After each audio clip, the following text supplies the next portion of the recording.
सफाई कर्मचारी गंदगी को साफ करके अपने ऊपर बीमारियों को लेता है।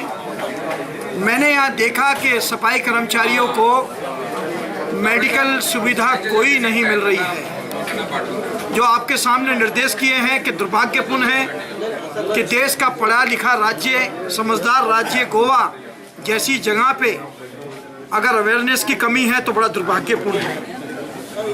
ऐसी जगह जहाँ पे लोग बड़ी बड़ी योजना, बड़े बड़े काम करते हैं।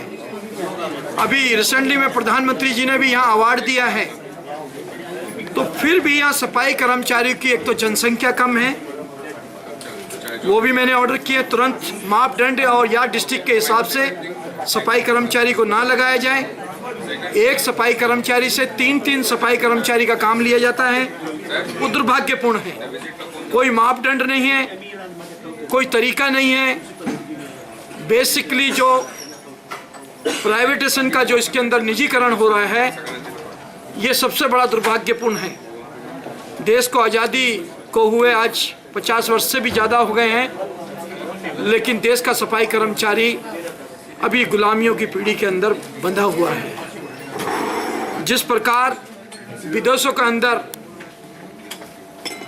जापान जैसी जगह में 5-5 लाख रुपए, 5,20,000 रुपए तक तनख्वाह मिलती हो, और हमारे देश में सफाई कर्मचारी को 7 और 8,000 रुपए तनख्वाह मिलती हो।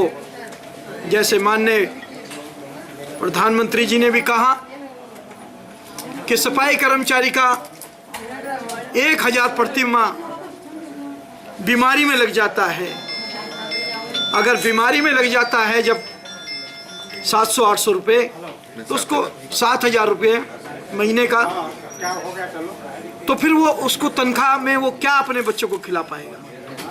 कमीशन ने निर्देश किया है कि हर 3 महीने के अंदर मेडिकल कैंप लगे, मेडिकल चेकअप हो, छोटी बीमारी की दवाई वहीं दी जाए, अगर बड़ी गंभीर बीमारी है हेल्थ की तो तुरंत उसको हॉस्पिटल में एडमिट कराया जाए, उसका पूरा इलाज वहाँ की सरकार करेगी, क्योंकि उसने हमें आपको बचाने के लिए सफाई का काम करता है। तो एक साधारण सफाई कर्मचारी नहीं है, एक देशभक्त है और एक स्वास्थ्य रक्षक की तरह काम करता है, स्वास्थ्य सैनिक की तरह काम करता है।